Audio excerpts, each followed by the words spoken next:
Tesla published something today that I thought is really amazing. It's their system of a bot that, of course, is powered by the Tesla AI and what they're working on. Many things are being talked about the bot, but I want to look at what it actually means for the customer journey. What do we need to think about? What do we need to connect? I'm going to talk about this while watching the movie. So this is actually an older version of the Tesla bot, how they started in 2022.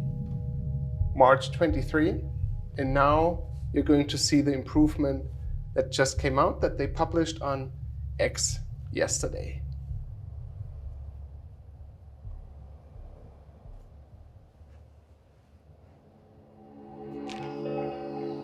So my first question is, what are your customers going to think if this is going to be the receptionist or the person explaining something? Do we even call it a person? Is it a customer service bot? What do we call it? Is this going to be that Apple moment that we all want, that smooth, this friendly looking, but not person because it doesn't have a face? What are we looking at?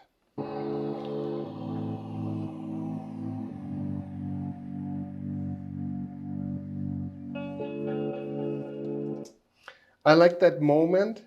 Did you see how smooth everything goes? If we look back at some of the other times, and if you compare it to, let's say, the Google bots that they're building, and well, it's Boston Dynamics is not Google anymore, but what they built is still a machine. This looks like something that you kind of find stylish, I think. So this is part of the way to go for a customer journey. Look at how smooth everything goes. Big step, big step.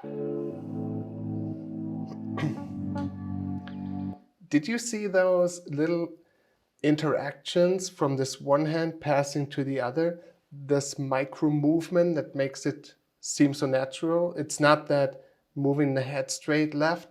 This becomes really close to something that we could feel comfortable with, I think, in the customer journey, customer interaction.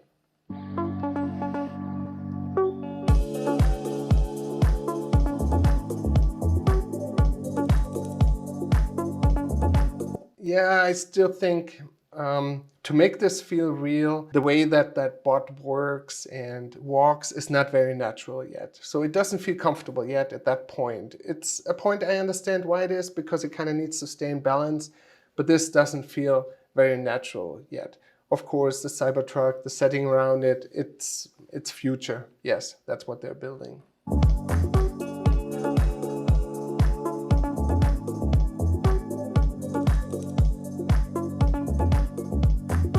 The hand movement is quite interesting because we are expecting that, so that would feel natural. That's good.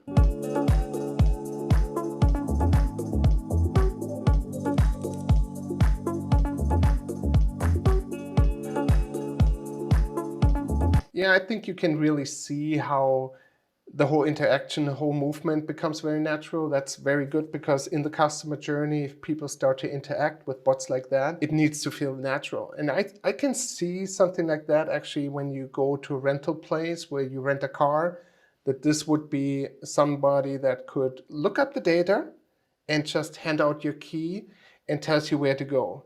It perfectly works. If you see in the US, the rental car industry already has like virtual screens where you can interact with a person somewhere on another location. But here it's quite interesting. What clearly comes to my mind is once you interact with a bot like that, how are you going to connect the rental system, for example? What are you going to do to bring in the personalization information? This is how we are, of course, looking at how can we add, for example, the customer journey tools from Adobe and bring all the information in, add maybe a commerce system and bring that in. Really interesting use case.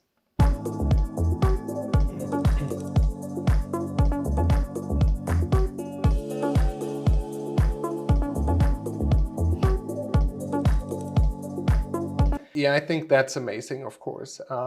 Just getting that small amount of touch at an correct. Very well done.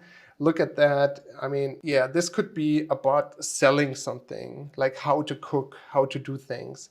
Perfect use case for customer journey. The trust of the human in front of that bot, when it can do this, the surprising feat of actually picking up an ad, perfect. You can build customer journeys on that.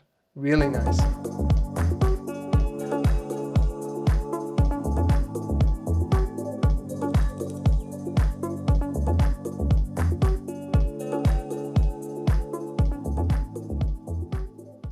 I really like that interpretation, and I'm sure we need to look at how we can integrate customer data into that system. Will be interesting once they bring it out. How can we connect APIs and how can it access data, and how can we bring in a customer data journey, for example, and like offer additional things to that we can check out and bill.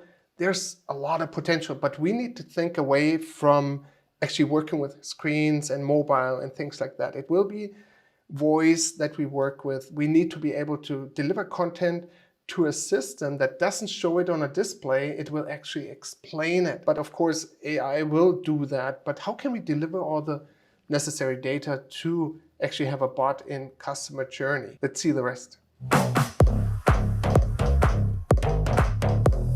Yeah, when you see that, yeah, it's scripted, of course. I don't think the bot is actually dancing to the music like humans do, but see how natural those tiny little movements are that you can see make it human. It's quite a feat what they have accomplished in that area. And yes, I still think this bot doesn't look in any way threatening, and they did a great job with that. Good story. A lot of things that you could think of in the customer journey. Let's see what we can build on that. And we really need to understand what the APIs are. And I'm looking forward to connecting the solution that we work with in the Adobe Cosmos. It will be great to see how to connect an Adobe Commerce system, a site system, a CDP system, and to get all the interaction data out in maybe Adobe Analytics. We'll try that. We'll see that. And we keep an eye on when it is going to be published. Hope you enjoyed the video.